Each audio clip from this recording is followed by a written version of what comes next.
Okay, so magandang umaga po sa inyong lahat at purihin ang Panginoon sa buhay ng bawat isa sa atin. We come to the last chapter ng ating pong pag-aaral sa Book of John. And I was able to check nung unang pinag-aralan natin po yung Book of John, yung chapter 1. And we started verses 1 to 5. And I was able to know that we started March 26, 2024. So it's almost 1 year and 7 months na pinag-aralan natin po yung Gospel of John, no? Sabi nga natin, kaya nating basahin yang buong 21 chapters in one sitting, pero hindi natin ginawa yon, no? We can just focus sa ating pag-aaral every Friday by one chapter, pero hindi natin ginawa yon. Hinimay natin ang ating pag-aaral because we want to go more deeper sa ating understanding regarding this book. At purihin ang Panginoon kasi nagpalalim pa ito sa ating pananampalataya at gayon din sa ating kaalaman patungkol sa ating Panginoong Hesukristo. So we thank the Lord, no? So we commend you all na natapos po natin lahat yung ating pag-aaral throughout sa mga time for almost 1 year and 7 months that you had been there listening from the Lord. Natuto po tayong lahat from our study from this book. And as I have said, no, sa mga susunod na pag-aaral natin, we will be starting the book of Revelation. So let us all excited dito sa panibagong pag-aaral na gagawin natin sa ating Panginoon. So can we all open our Bible to the last chapter of the book of John, chapter 21, from verses 1 down to the last verse, verse 25. Okay? John chapter 21 verses 1 to 25. So allow me to read. I will be reading sa NLT. Later, Jesus appeared again to the disciples beside the Sea of Galilee. This is how it happened. Several of the disciples were there: Simon Peter, Thomas, nicknamed the twin, Nathanael from Cana in Galilee, and the sons of Zebedee, and two other disciples. Simon Peter said, "I am going fishing." "Welcome, we will come too," they all said. So they went out in the boat, but they caught nothing all night. At dawn, Jesus was standing on the beach, but the disciples couldn't see who he was. He called out, "Fellows, have you caught any fish?" "No," they replied. Then he said, "Throw out your net on the right-hand side of the boat, and you will get some." So they did, and they couldn't haul in the net because there were so many fish in it. Then the disciples Jesus loved said to Peter, "It's the Lord." When Simon Peter heard that it was the Lord, he put on his tunic, for he was stripped for work, jumped into the water, and headed to shore. The others stayed with the boat and pulled the loaded net to the shore, for they were only about 100 yards from shore. When they got there, they found breakfast waiting for them, fish cooking over a charcoal fire and some bread. "Bring some of the fish you've just caught," Jesus said. So Simon Peter aboard and dragged the net to the shore. There were 153 large fish, and yet the net had not torn. "Now come and have some breakfast," Jesus said. None of the disciples dared to ask him, "Who are you?" They knew it was the Lord. Then Jesus served them the bread and the fish. This was the third time Jesus had appeared to his disciples since he had been raised from the dead. After breakfast, Jesus asked Simon Peter, "Simon, son of John, do you love me more than this?" "Yes, Lord," Peter replied. "You know how I love you." "Then feed my lambs," Jesus told him. Jesus repeated the question, "Simon, son of John, do you love me?" "Yes, Lord," Peter said. "You know I love you." "Then take care of my sheep," Jesus said. A third time he asked him, "Simon, son of John, do you love me?" Peter was hurt that Jesus asked the question a third time. He said, "Lord, you know everything. You know that I love you." Jesus said, "Then feed my sheep. I tell you the truth, when you were young, you were able to do as you like. You dressed yourself and went whenever you wanted to go. But when you are old, you will stretch out your hands, and others will dress you and take where you don't want to go." Jesus said this to let him know by what kind of death he would glorify God. Then Jesus told him, "Follow me." Peter turned around and saw behind them the disciples Jesus loved, the one who had leaned over to Jesus during supper and asked, Lord, who will betray you? Peter asked Jesus, what about him, Lord? Jesus replied, if I want him to remain alive until I return, what is that to you? As for you, follow me. So the rumor spread among the community of the believers that this disciple would not die. But that isn't what Jesus at all. He only said, if I want him to remain alive until I return, what is that to you? This disciple is the one who testifies to these events and has recorded them here. And we know that his account of these things is accurate. Jesus also did many other things. If they were all written down, I suppose that the whole world cannot contain or could not contain the books that would be written. So purihin ng Panginoon sa kanyang mga salita this morning as we study and as we finish yung ating pong pag-aaral sa Book of John. Now, from our chapter today, we will able to see how Jesus appears again to the 7 disciples and how the Lord Jesus Christ restored Peter. Now, ang ating pong pag-aaral sa ating pong last chapter of the book of John conveys the purpose of the writing and the epilogue of the book. Kung mapapansin ninyo, dito sa last chapter, dito almost dun sa pagkatapos ng chapter 20 at sa beginning ng chapter 21, dito natin makikita yung purpose ng pagkakasulat ni John regarding this writing and also the epilogue of the book. John 20 verse 30 gives us the purpose of the book.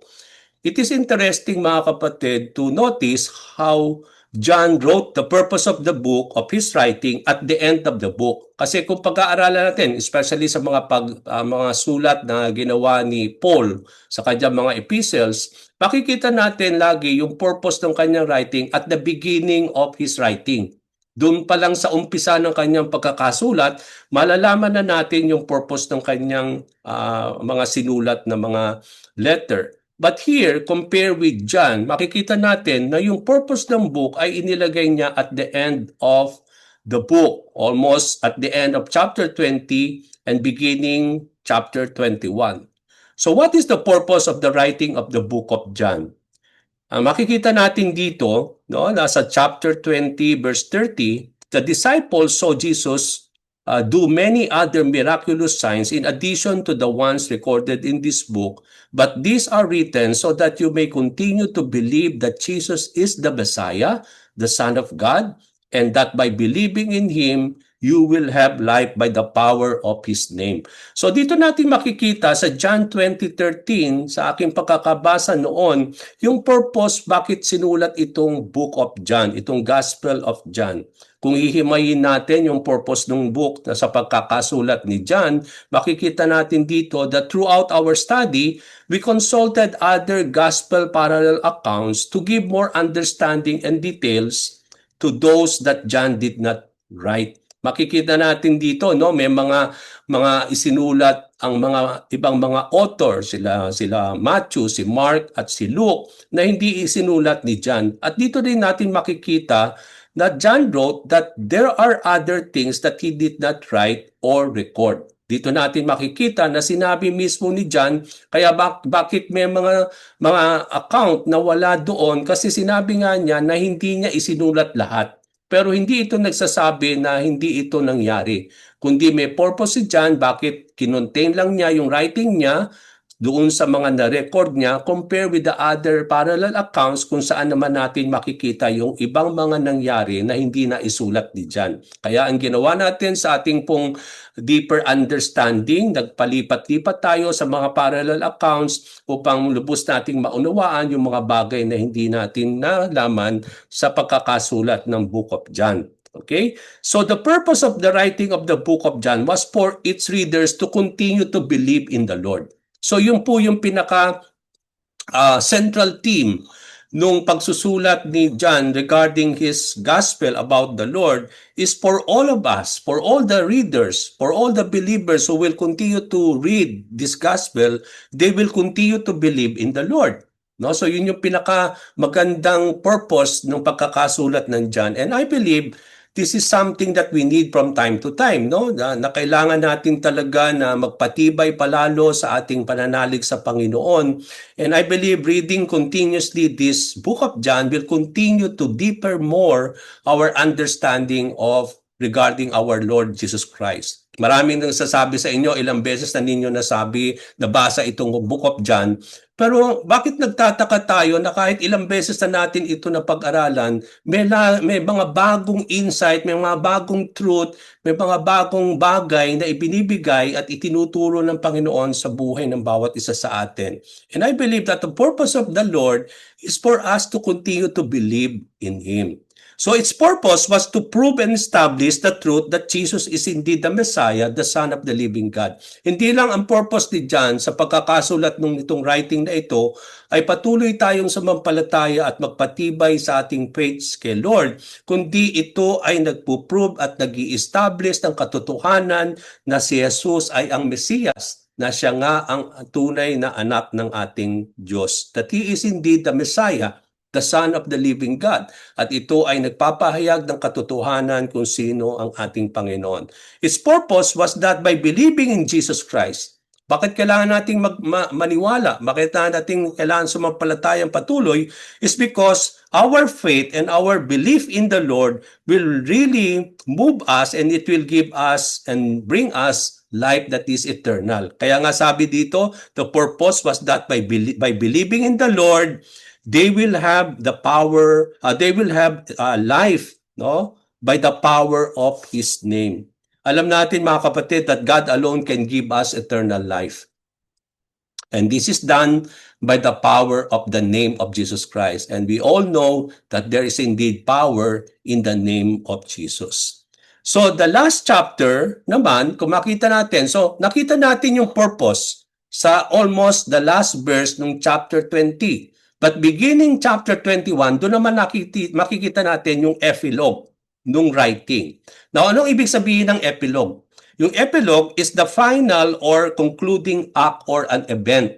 Ito yung magkukonclude. Ito yung parang final act na isinulat. And napaka-remarkable how this epilogue ended the writing of John, wherein it is this chapter in this writing that the Lord Jesus Christ reinstated or restored back Peter, not only in his faith in the Lord, but also in his calling from our Lord Jesus Christ. Kaya napakagandang pagsasara nitong book na ito, no?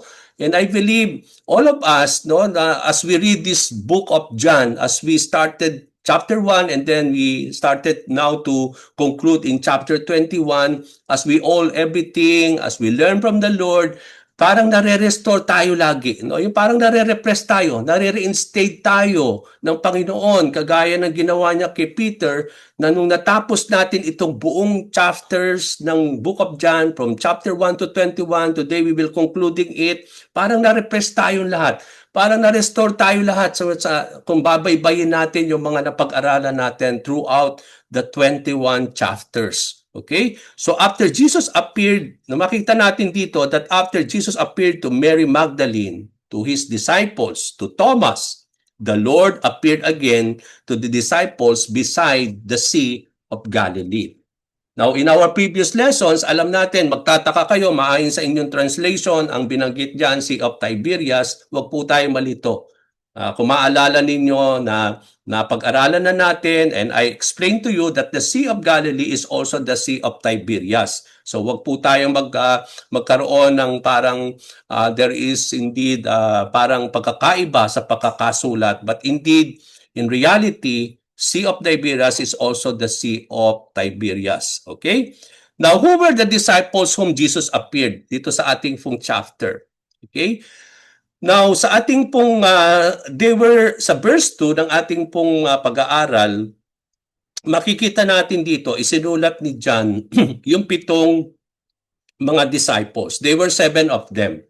when Jesus Christ appeared to them in the Sea of Galilee. Who were these disciples? Simon Peter, sabi doon, si Thomas, nicknamed the twin or Didymus, si Nathanael from Cana, si James and John, which is yung mga sons of Zebedee, and two other disciples. So kung titingnan natin dito, 7 sila. Nung mga panahon na yon na si Jesus ay nagpakita na muli sa kanila. Now, mapapansin natin dito that the two other disciples were not named. Hindi siya binigyan ng pangalan ni John. So, hindi natin po alam kung sino po yung dalawang other disciples. But for me, no, kung sa akin lang po ito, no, it could be the two disciples whom Jesus walked with going to the village of Emmaus. Kasi kung mapapansin natin sa Luke 24, ang binakit dito that there are two other disciples who went to Emmaus. And we come to see there that Jesus Christ walked with them, and then they were not able to recognize Jesus Christ until such time when they were eating, and they were eating at the night nung binigay ng Panginoon yung bread, and they were able to be reminded of the Last Supper when Jesus Christ broke the bread and gave to each of them at that particular time. At nung na-recognize nila si Lord, they immediately went back to Jerusalem to talk and to convey that to the rest of the disciples. So it may be the two disciples na binanggit sa Luke chapter 24, maaring yung dalawang yon ay nakasama sila nung mga panahon na si Jesus ay nagpakita sa 7. So why the 7 disciples were in the Sea of Galilee? Bakit sila nandun sa Sea of Galilee? So they went there to fish. No, sila ay mangingisda. Simon Peter, nung makita natin dito, Simon Peter expressed his desire to go for fishing. At nung narinig ito ng other disciples, so they went with Peter and then they went by the boat, and then their intention is to catch fish. Okay? Alam natin mga kapatid na ang original profession nung bago tinawag ni Lord si Peter, siya'y mangingisda. At dito natin makikita dito natin mga kapatid that after hearing Peter hearing that he planned to go for fishing, the other disciples conveyed their intention to come with him. They all went fishing and then went out in the boat. Mapapansin natin dito mga kapatid, after the death and the resurrection of Jesus Christ, particularly when Peter denied the Lord 3 times, it seems Peter lost his focus regarding the calling of the Lord in his life. No, para bang we come to remember yung calling ni Jesus nung mga panahon na yon, no? When he was preparing the net, dahil wala silang nahuli at that particular time, and then here comes Jesus Christ, ginamit niya yung bangka ni Peter as a pulpit. At sinabi niya kay Peter, dalhin mo ko in the banda doon sa tubig, at doon siya nagturo doon sa mga tao, no? Ginamit niya yung bangka ni Peter as a pulpit to teach the word of the Lord to the crowd in those times. And after that, that's the time that the Lord Jesus Christ called Peter, no, to become what? To become fishers of men. Now, mapapansin natin dito as if Peter was going back to that original profession, not for fishing men, but catching again fish, no? And I believe that it seems that he is going back to his profession. Na parang nawala yung kanyang focus regarding the call of the Lord for him to be fishers of men. At dito nga, kailangan talaga na siya'y ma-restore ng Panginoon, maibalik na muli yung focus niya, yung kanyang attention to the calling of the Lord is because ang nagdala nito sa kanya is because of his denial of the Lord. Mabigat po yun, mga kapatid, when Peter denied the Lord 3 times. And I believe kung ito'y mangyayari sa bawat isa sa atin bilang mga disciples of the Lord, no? Ito po ay magdadala sa atin ng bigat sa ating mga puso na kailangan talaga na ma-reinstate tayo at ma-restore uli ng Panginoon upang maibalik na muli yung calling na yan ng Panginoon sa buhay natin, kagaya ni Peter. So, makikita natin dito that we were all sent by the Lord, no? And we were all commissioned by God. Now, as disciples of Jesus, anong sinasabi nito sa atin? Now, when it comes to Peter, as if he is going back to his profession again, to his secular job. Now, sa ating pong mga buhay bilang mga tagapagsunod ng ating Panginoon, mga kapatid, more than our profession, whatever your profession is, you may be engineer or nurse or whatever your career or profession, mga kapatid, na sabi nga natin na uh, more than our profession and our job that we are doing, our main calling from the Lord was to become fishers of men. Wag po natin tanggalin yon. That the work that God wants us to do is not only for us to be focused only on our secular job, but I believe to, along with that, as we do that work that we are called also to do by the Lord in the secular job, but we don't need to forget that we are also called by the Lord to do the task to become fishers of men. So kung doon natin makikita talaga na ang calling natin sa Panginoon ay hindi lang naubusin natin ang oras natin sa paggawa sa ating mga profesyon, but then along as we do that, hindi ko sinasabi na iwanan natin yung mga secular job natin at mag-missionary tayo lahat. No, it is a calling from the Lord to become missionaries. But to become missionaries is also to be also in our secular job. Pwede tayo maging missionaryos sa pagganap ng ating mga secular job because your work, your places of work, ay ba i-consider natin not as a mission field na marami dyan na pwede nating ma-harvest. Marami yan na pwede tayo maging witnesses at mga magbibigay ng testimony sa mga tao na sila'y malalaman nila na tayo mga tagapagsunod ng ating Panginoon. So as we do our secular work, mga kapatid, we are not to lose our calling from Jesus Christ. Hindi lang na magpo-focus lang tayo na ubusin natin yung ating oras in doing our secular job na ito ay magiging priority natin kasi kailangan natin kumita, kailangan natin na meron tayong mga panggastos at may tayong magagamit sa ating mga pangailangan. But as we do all of these things, never, sabi nga natin, na ilagay natin sa ating mga isip na ang ating first priority is the Lord. That ang ating first priority is to be used by God wherever we are. And our secular job, yung mga workplaces natin can be an avenue for us also to be used by the Lord to become fishers of men. So, mapapansin natin na nung mga disciples, they went fishing, they caught nothing the whole night. Yun ang sinabi ni John. Now, this happened not accidentally. Ako, kung pag-aaralin ko po, nung aking pinag-aaralan itong kumuli, masasabi ko na hindi ito aksidente na nangyari na ganun-ganun lang without the purpose. But there is a blessing in disguise nung hindi sila nakahuli na muli. Nung when they toiled the whole night, 7 of them, they went fishing but they were not able to catch not even one fish. So that is not accidental, but I think it is a blessing in disguise. Saan natin makikita yung blessing doon? Jesus Christ seems to allow everything in bringing back what had happened before when the Lord called Simon Peter and the other disciples. Parang inuulit lang ni Lord yung mga sitwasyon na yon para ibalik na muli yung mga pagkakataon na yon where they were called by the Lord at the first calling of Jesus Christ regarding Simon Peter. Now, Jesus Christ was bringing the disciples to bring back the calling of the Lord upon them and in restoring back Peter. Which event that I am referring? Ano yung tinutukoy kong na event? Ito po ay makikita natin sa Luke chapter 5 verses 1 to 11. So ano ba yung makikita natin sa Luke chapter 5 verse 1 to 11? Di na po natin babasahin yon. Pero ito po ay nagpapatunay at nagbibigay reminder sa ating lahat that there seems a repetition of what had happened at the calling of the Lord with His first disciples. Na parang inuulit ni Lord yon. Nung mga panahon na yon, nung itong 7 ito ay hindi sila nakakahuli ng kahit isang mang isda.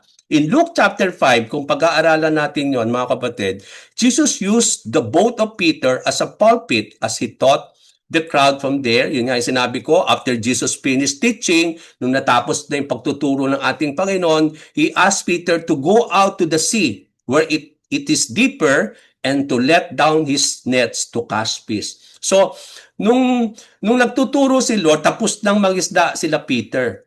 No? At sila inaayos na lang niya yung net. At pagkatapos magturo ng Panginoon, sinabi niya kay Peter, no, why don't you go out again into the sea kung saan man malalim at ilaglag mo uli ang iyong mga lambat para makahuli ng isda. Dito natin makikita from that Luke chapter 5 that Peter told Jesus that he worked hard all the night but he did not catch a thing. Na parang ganun din yung nangyari dito sa chapter 21. They toiled the whole night pero wala silang nahuli na kahit isang isang isda at that particular time. No? But because Jesus said so, itong napaka-importante, ito yung napakaganda, no, itong Luke chapter 5, no? Na pwedeng sabihin ni Peter kay Lord, no, na who are you to tell me to drop again my net? Samantalang alam na alam niya yung kanyang profesyon bilang mangingisda, ginawa na niya lahat ng pamamaraan sa buong magdamag pero wala siyang nahuli. But here comes Jesus Christ telling him again to go out and drop the net. But here, hindi ganun yung ang nakita natin from Peter. He simply said, okay, he because you said so, sabi doon, he obeyed the Lord Jesus Christ. And this time, their nets were so full of fish that it began to tear. Now, after Peter saw and realized yung everything, nung nakita niya yung himala, he fell on his knees, he acknowledged his sinfulness before the Lord, but then, sabi niya, move away from me, for I am a sinner, sabi ni Peter. Okay? But Jesus told him not to be afraid, but from this time on, you will become fishers of men. So that he will be fishing for people. So makita natin dito, Peter left everything behind, and then without anumang mga bagay, he followed the Lord. So ito yung makikita natin sa chapter 21 from verses 3 to 6. There's a repetition of the same event at that particular time. And I believe the purpose of the Lord is that He made it so para ibalik na muli ang mga disciples noong mga unang panahon nung sila'y tinawag ng ating Panginoong Hesukristo. It is a repetition of the same event. The disciples went out in the boat, but they caught nothing the whole night. No? Yun yung nakita natin dun sa Luke chapter 5, nung tinawag sila ng ating Panginoong Hesukristo. At doon, makita natin dito, si Jesus Christ was standing on the shore, but the disciples were not able to recognize Him. So He asked the disciples kung meron ba silang nahuli. Sabi nila, wala. So Jesus sinabi ng Panginoon sa kanila, sabi doon, throw out the net on the right-hand side of the boat. It may be that they dropped the net on the left-hand side, but this time Jesus Christ told them, drop the net on the right-hand side of the boat. They did what Jesus told them. They caught not, sabi nga natin dito, they could not hold yung net for there were so many fish in it. Okay? Now, ito ay nagdadala sa atin. This reminds us, mga kapatid, this reminds them of the Lord. Nung naalala nila yon, yung himala na yon, sinabi ni John kay Peter, it is the Lord. Ito'y nagbalik sa kanilang pagkakaisip, sa kanilang pananaw, na yung mga panahon na yon, nung sila'y tinawag ng Panginoon at nakita rin nila itong himala na yon, nung mga panahon na sila'y tinawag ng Panginoon. At nung sinabi ni John that it is the Lord, dali-daling nagsuot na muli ng balabal si Peter, tumalon siya sa tubig, and then he went to the Lord in the shore. So yung ibang mga disciples daw, they remained on the boat, and then they are the one who pulled the net into the shore. At ang layo daw doon, sabi ni John, is almost 100 yards. Yung distance nila from the shore is almost 100 yards. Yung verse 9 ng ating pong chapter 21, when the disciples reached the shore, they found breakfast waiting for them. Okay, yung meron ng nakahandang breakfast si Lord. No, merong charcoal fish, merong inihaw na isda at may bread na si Lord ang na-prepare noon na gusto ng Panginoon na pagsalu-saluhan nila. No? And there is an invitation of the Lord to his disciples to come and share that breakfast that the Lord prepared for them. Now, ano sinasabi nito? In our lives, there are moments God is bringing back the same thing to bring back those things that we have lost. No? That somehow magtataka tayo. I believe nangyari ito sa mga buhay natin na para bang ibinabalik tayo. May mga sandali na nangyayari na alam natin nangyari na nung dati.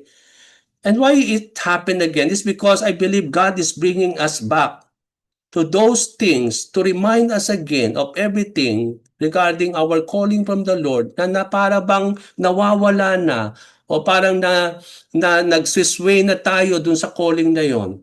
No, para bang hindi na dun yung focus natin at nabaling na yung ating focus sa ibang bagay. At may mga sandali na tayo ibinabalik ng ni Lord na para bang nangyayari na muli yung mga event na yon na mapapansin natin parang nangyari na ito dati. And I believe God can do that again to bring us back where we are before. There are moments that we lose our focus of our calling from the Lord dahil sa mga bagay na nating nararanasan dito sa mundong ito. Sometimes na nagkakaroon ng shift of our priorities. Noon, ang priority natin si Lord. But then, para nagkakaroon ng nagsiship yung ating priority regarding about the Lord. And also, there is somehow we forgot things that the Lord called us to focus and at yung mga bagay na gusto ng Panginoon na doon tayo mag-focus at mga bagay na gusto niyang gawin sa ating buhay. But as we go years with our walk with the Lord, in our relationship, with our journey with our Lord Jesus Christ, somehow nababago, nasisip yung ating focus. Kaya nga sabi po sa writing, no, that focus your eyes on the finisher of your faith because it is possible for us to remove our focus on the Lord and focus on other things. Remember Peter, when he was called by the Lord to come and he was able to walk onto the water, but then immediately nung nawala yung focus niya kay Lord and his focus was on the waves and yung tubig and he started now to sink, no? And I believe we can also experience the same thing if kung mawawala yung focus natin sa ating Panginoon. So, God is repeating the same event of our calling from Him to remind us and to bring us back to our calling from the Lord. Now, in doing our work, how important it is for us to accomplish things with the Lord and according to His instruction. Ano tinuturo natin? Sa Luke 5, dito sa ating chapter 21 nung John, ano yung tinuturo nito? Anong principle na matututunan natin dito when Peter toiled the whole night, giving effort, putting all his skills on it, pero wala silang nahuli kahit isa man? Ano yung principle na itinuturo sa atin dito? Especially when we are accomplishing things, no, when we are doing our work, how important it is, mga kapatid, that we need to accomplish those things with the Lord and according to His instructions. Alam natin, mga kapatid, that's why we need to sit down. We need to sit down at the feet of the Lord to be instructed by God.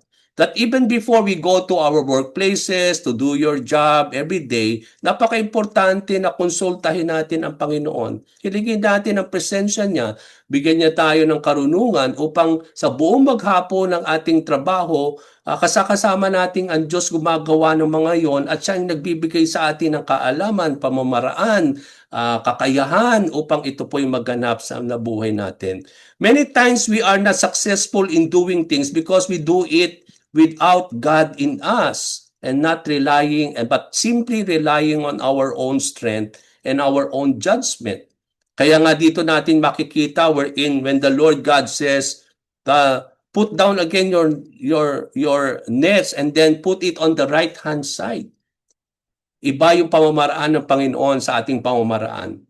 And I believe when we do and follow the ways of the Lord, yung kanyang mga instructions, and it's so different on our own judgments at mga bagay na gusto nating gawin, I believe it matters a lot. There's a big difference on it. Nakita natin, they toiled the whole night without catching even a single fish. But when they followed the instruction of the Lord, when Jesus Christ worked with them, we can see that there is full of, sabi nga natin, mga isda na nahuli ng mga panahon na yon.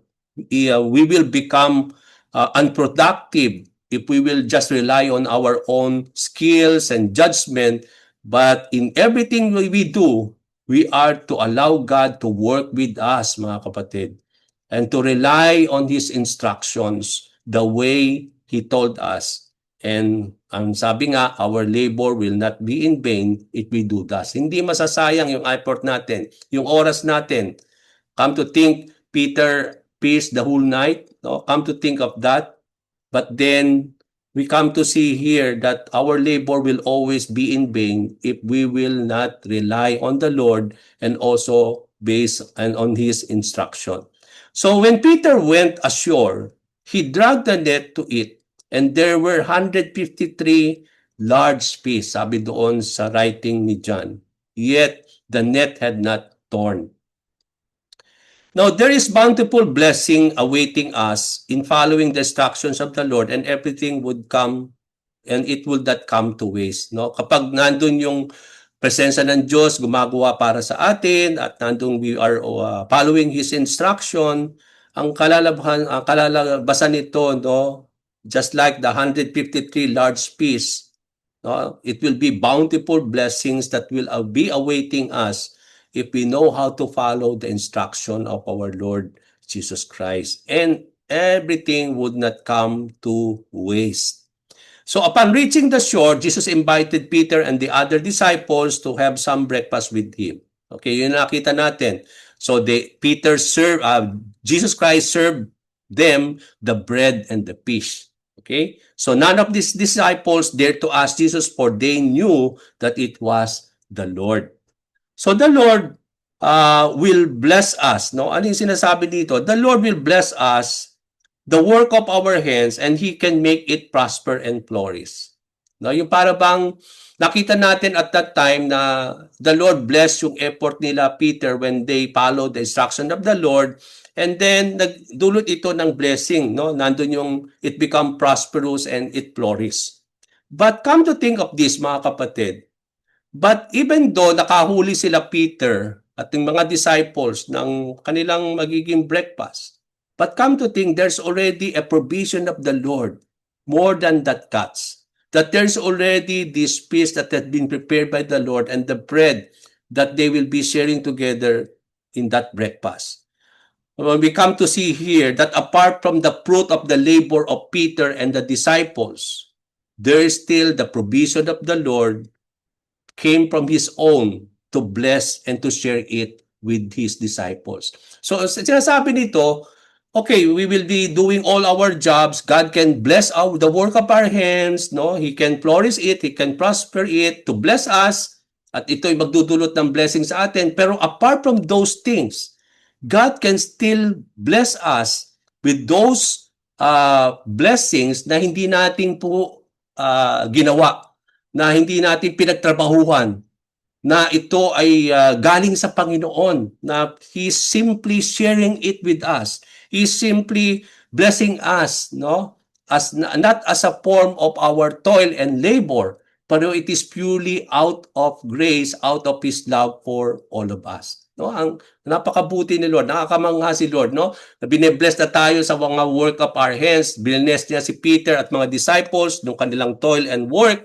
At ito'y nag-result ng bountiful blessings, a large catch of fish, but then also the Lord, no, makita natin doon, the Lord also provided for the meal or for the breakfast that they will be sharing together. Okay? Now, verse 14, this was the third time Jesus had appeared to His disciples since He had been raised from the dead. Na makita natin, ikatlong pagkakataon na raw yon na nagpakita si Jesus sa kanyang mga disciples. Ano yung una at ikalawa? Makikita natin, no, Sunday evening, nung Resurrection Day, doon sa kinagabihan nung pagkabuhay na muli ng Panginoon, nagpakita na si Lord sa mga disciples. That's the first time that He appeared with the Lord. That is almost Sunday evening. But then, alam natin that Thomas was not there at that particular time. At alam natin from our previous learning that hindi naniwala si Thomas. He doubted the resurrection of the Lord. That's why sabi nga, unless I will put my finger doon sa hole ng kanyang mga kamay at put yung on the side kung saan tinamaan ng sibat ng Roman soldier ay hindi siya maniniwala. And that's the time that 8 days after, no, 8 araw after the resurrection day, that's the second instance na nagpakita si Lord. 8 days after that, that is the second time that the Lord appeared again to His disciples. And by that time, nandoon si Thomas. At alam na natin ang nangyari. No? Jesus Christ told Thomas, come here, Thomas, and put your finger, see. And then He comes to say, my Lord and my God. That blessed is He. No? Mapalad ka dahil naniwala ka dahil nakita mo. But mas mapalad lalo yung mga tao o mga mananampalataya na maniniwala kahit hindi nila nakita ang mga yon. So, makikita natin dito sa verses 15 to 23 yung reinstatement at restoration ni Peter. Now, after breakfast, pagkatapos nung sila nag-share ng breakfast, si Jesus Christ, makita natin, ni-reinstate niya at ni-restore niya muli si Simon Peter in his work with the Lord in bringing back everything that was lost when he denied the Lord 3 times. Okay, mabigat na ang daladala sa puso ni Peter itong nangyari wherein he denied not only the Lord once but 3 times. Mabigat po 'yon, no?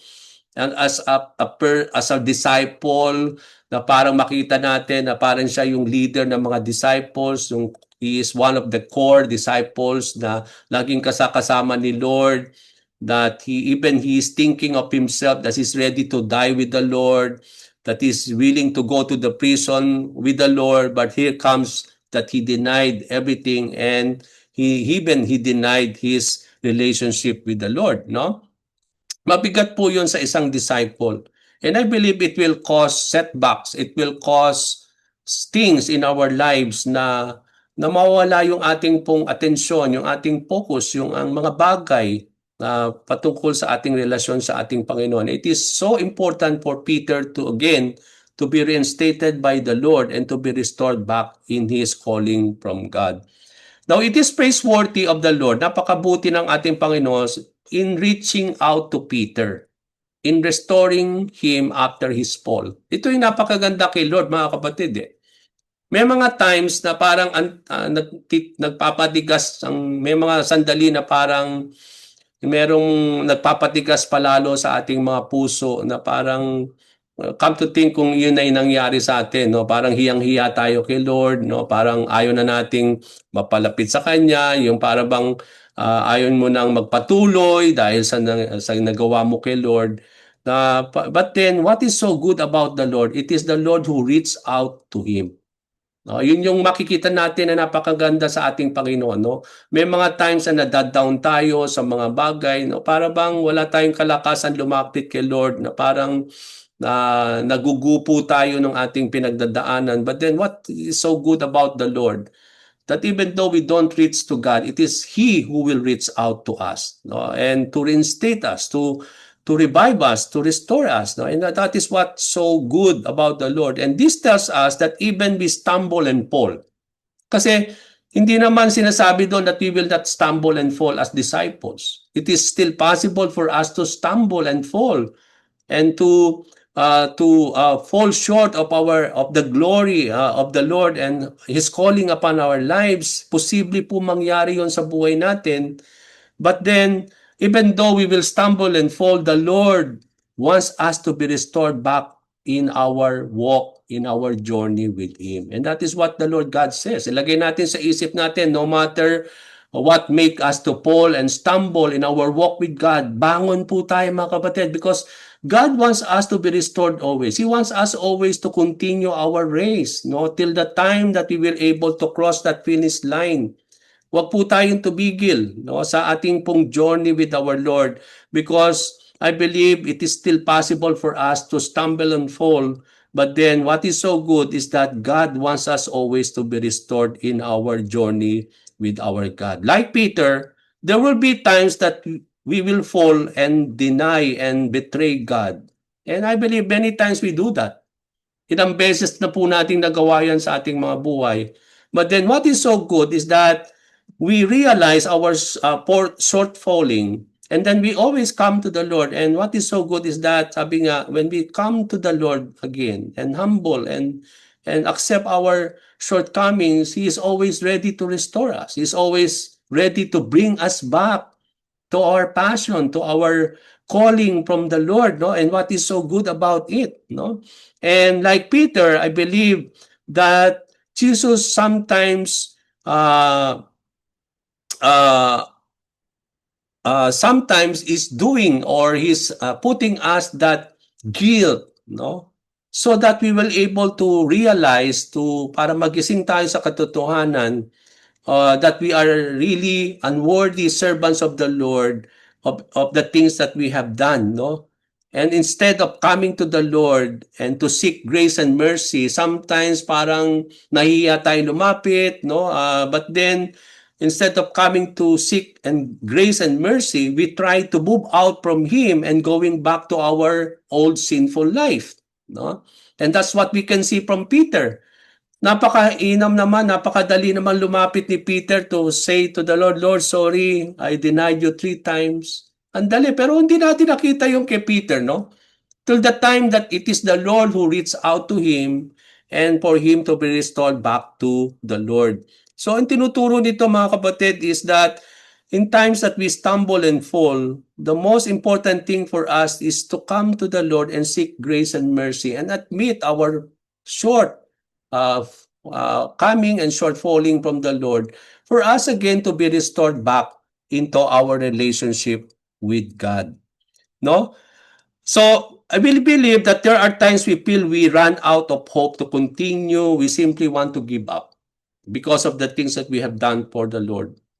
But God is gracious and loving, Lord, mga kapatid. His desire is for us to be restored in our relationship with Him at ma-reinstate tayo sa ating position of how the Lord called us to do His work. Makikita natin restoration at reinstatement. Restore sa relasyon ninyo. Ma-restore yung faith mo. Ma-restore yung alab, yung passion. But also, restoration is not enough. Reinstatement is so important. Reinstatement is to bring back your calling from the Lord, to reinstate you back who you are as a disciple, as a person who have been called by the Lord to do His work. Kailangan ma-reinstate tayo dun sa posisyon na yon. As we are restored also in our relationship with the Lord. Jesus knew that Peter need to be restored and restated. This is where He called Peter after the breakfast. Now, how did Jesus Christ restored and reinstated Peter? Jesus restored and restated Peter by asking him if he loved the Lord. Ganun lang kasimple. You know what? How do we restore in our relationship with God, and how can we be reinstated in our position with the Lord? It's simply by the love of the Lord. Kaya kung mapapansin natin dito, no, the only thing Jesus did is that He asked Peter, do you really love me? And I believe that boils everything on it. No, yung para bang kumahal natin si Lord, yung i-give up natin yung mga ego natin, yung mga pride natin, mga kapatid, but simply to come into His mercy and grace, isn't it? No, I believe that's the most important thing, to bring that love back to us, no?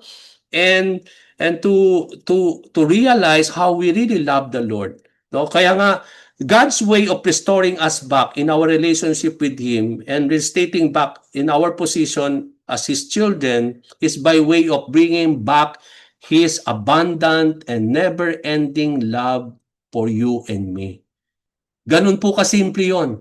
Yun po yung restoration ni Lord. Yun po yung ma-reinstate tayo, no? When the Lord will bring us back that abundant and never-ending love of the Lord for you and me.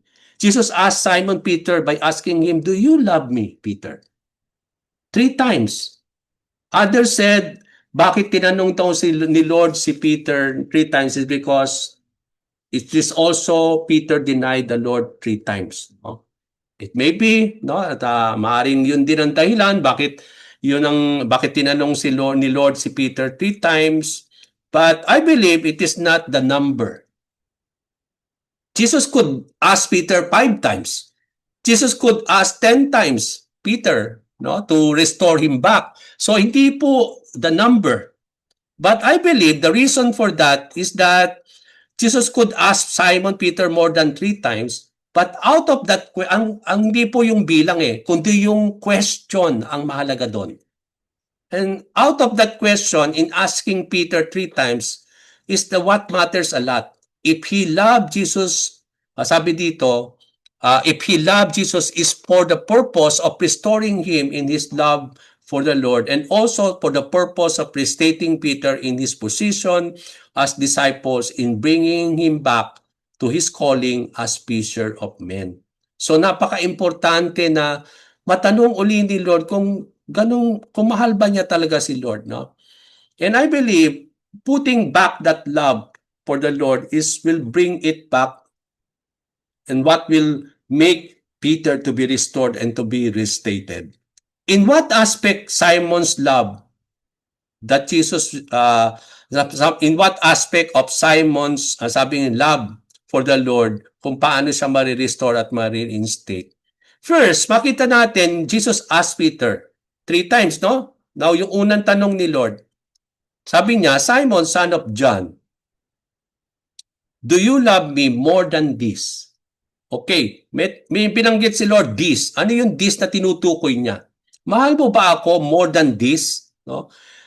Now, remember, they are in the middle of a breakfast. Nandun yung blessing ng breakfast, yung meal, tapos nandun yung almost 150 large piece as a blessing from the Lord. Material blessings brought by the Lord. So, ang tinatanong niya, so yung this na tinutukoy dito ni Lord, yung mga material things, yung mga blessings from God. Because sometimes we love the blessings, but we forget the one who made those blessings. Nakapokus na tayo sa blessing ni Lord pero hindi na kay Lord.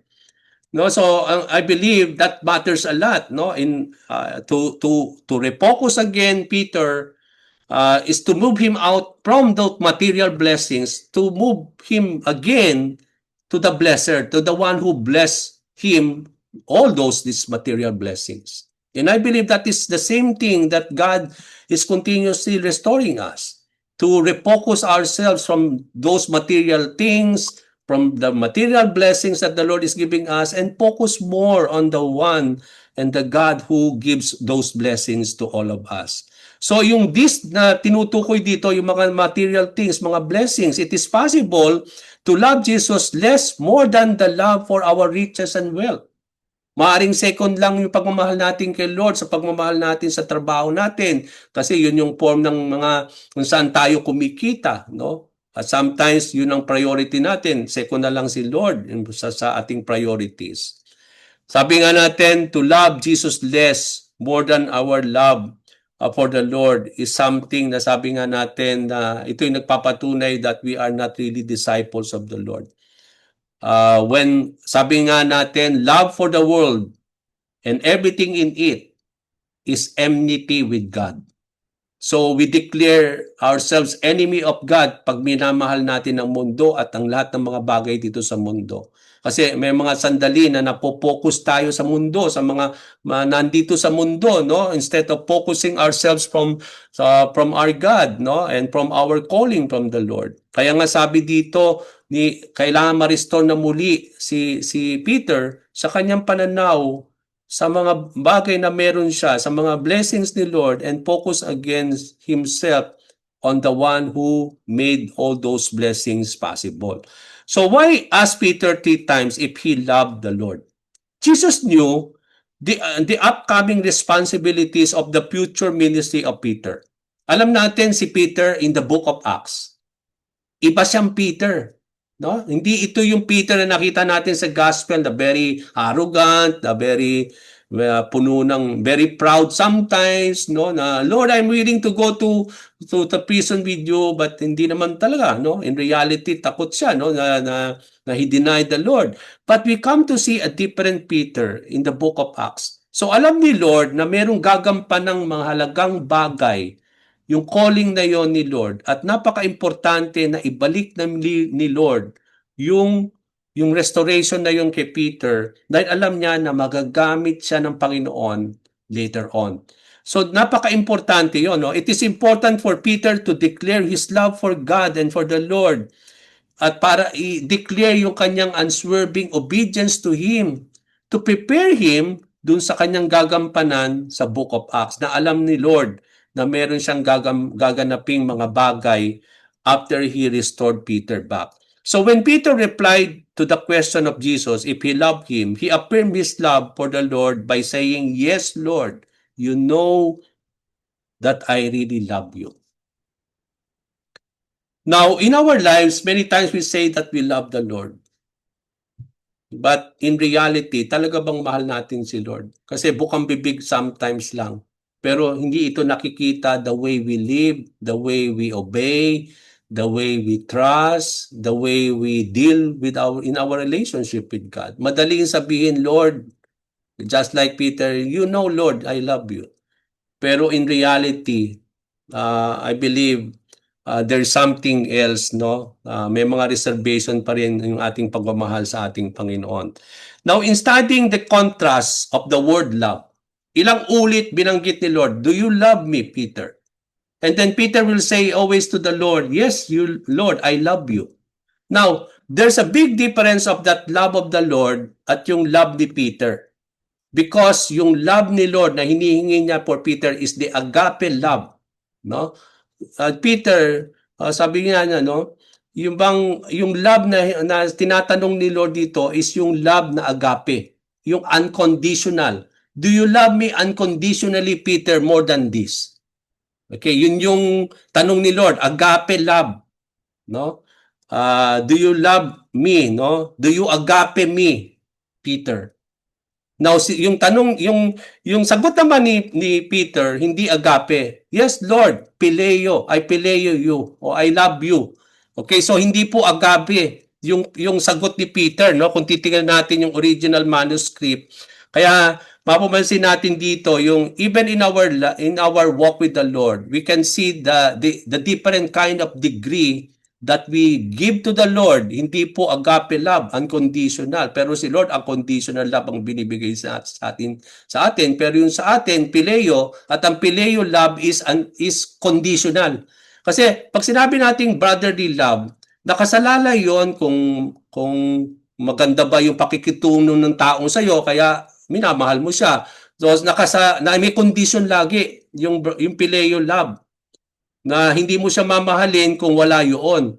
So may condition. But then yung pagmamahal ng Diyos is unconditional, at gusto ni Lord yung pagmamahal na ibibigay natin sa Kanya hindi conditional, kundi unconditional din. Hindi pileo, kundi agape love.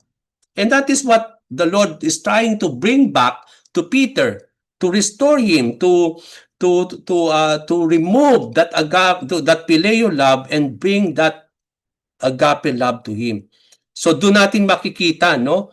Yung pileo love is a brotherly love, and if you will try to see it, it is conditional. Minamahal mo ang isang tao dahil meron siyang ginagawa sa iyo, no? Dahil ganun siya, no? Nakasalalay lagi sa isang bagay, bakit mo minamahal siya?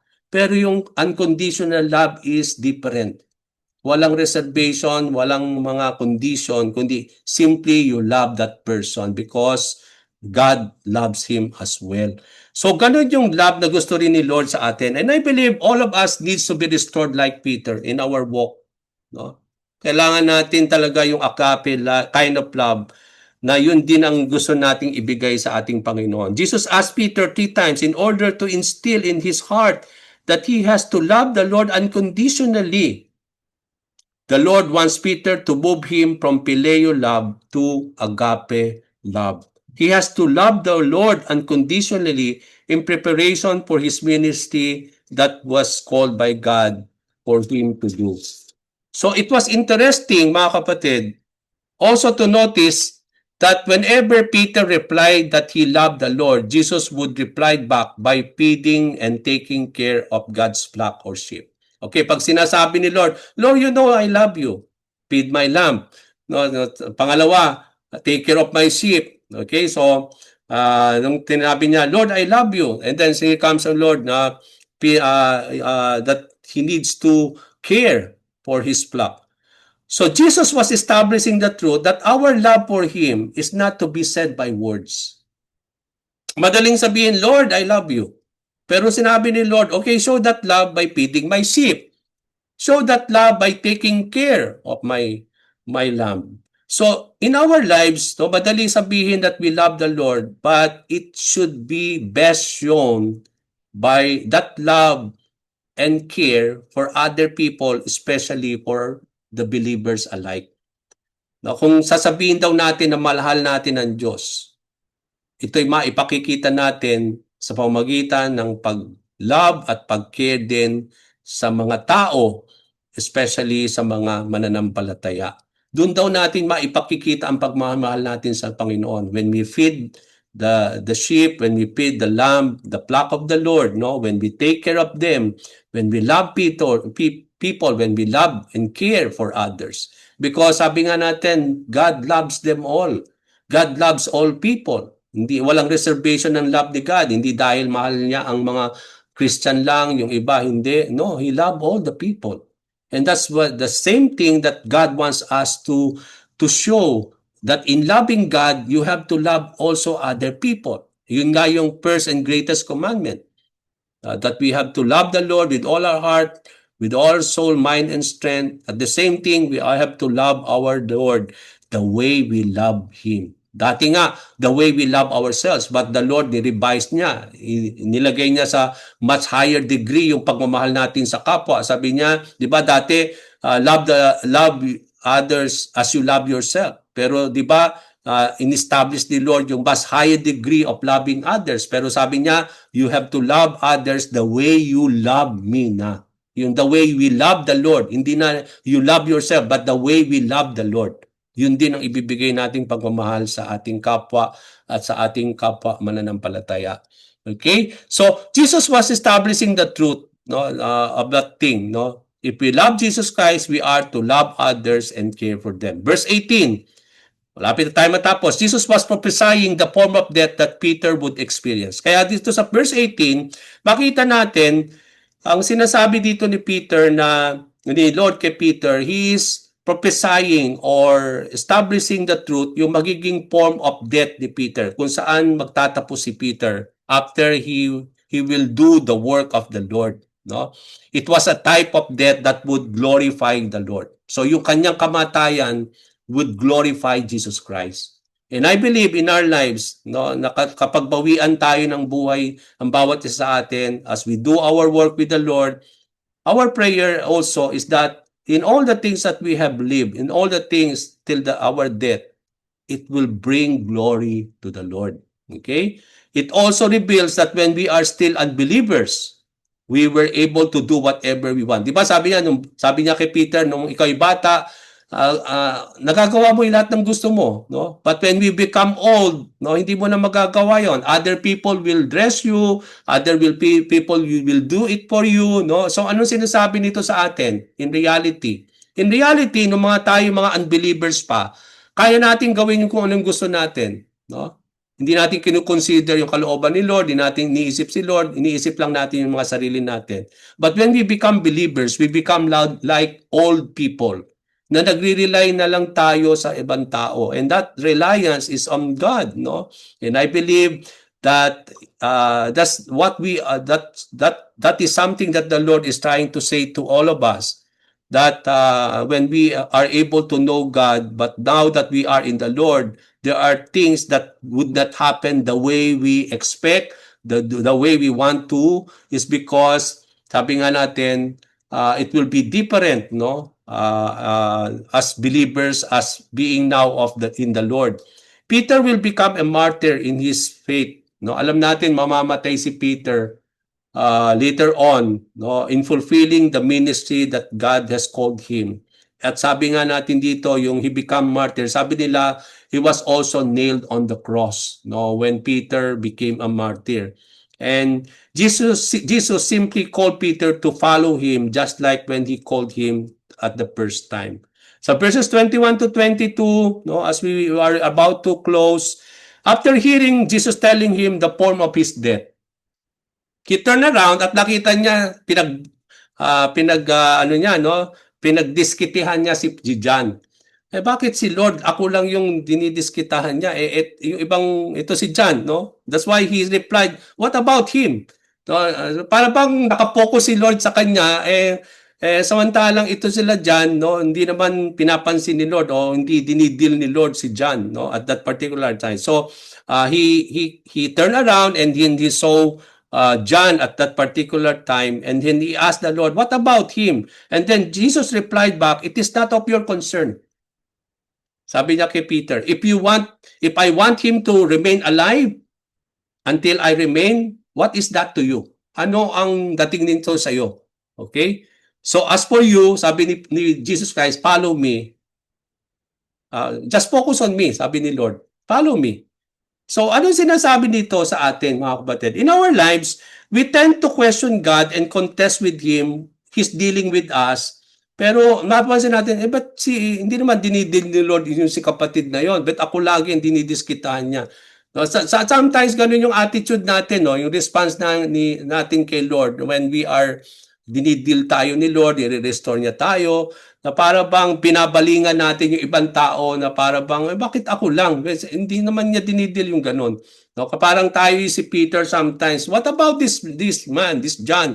No, so pero sabi ni Lord, that is not of your concern. If I want to do this to him, anong pakialam mo doon? No, it is not matter of you. It is not of matter of you, no? Ibig sabihin, if I want to do this, wala tayong say doon. Gusto ni Lord 'yun eh. Ang harapin mo kung ano yung sinasabi ni Lord sa iyo. Hanapin mo kung ano yung dinidil ni Lord sa iyo. And that is what important, no? It does not matter to us what the Lord desires for others. But He wants us simply to focus on our lives and the things that He wants us to accomplish and do in our lives. Okay? Huwag natin pakialaman yung mga ibang tao because God is also dealing with them personally. But He is also dealing with us personally. We are simply to focus and follow what the Lord is trying to say to you and me. As I end, verses 24 to 25, John ended his writing by testifying to all the things and events that he wrote and recorded in his book, that all of his accounts and all the things that he wrote is accurate and true. Napakaganda itong writing ng John is because as we end, sa epilogue ng last chapter, dito niya pinatunayan, nag-testify siya na lahat ng isinulat niya from chapter 1 down to the last chapter, lahat ng mga nangyari, mga account, is accurate and true.